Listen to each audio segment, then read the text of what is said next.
Step-by-step guide, how to work with TeraBox in Air Explorer. Getting started with TeraBox in Air Explorer is simple and intuitive. First, download and install Air Explorer on your computer. Once installed, open the program and navigate to the Account section. From there, add TeraBox by selecting it from the list of supported cloud services and log in using your TeraBox credentials.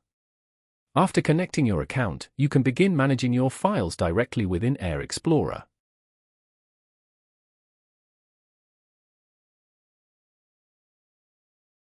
The interface allows you to upload and download documents with ease, copy and paste files between folders, rename items, and view their properties.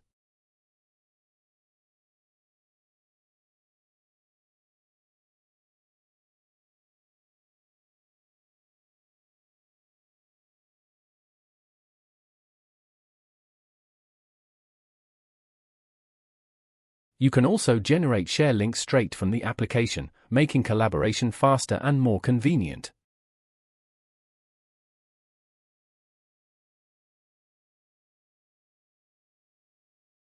With these steps, Air Explorer transforms TeraBox into a powerful tool for organizing, sharing, and securing your cloud data, all from one streamlined platform.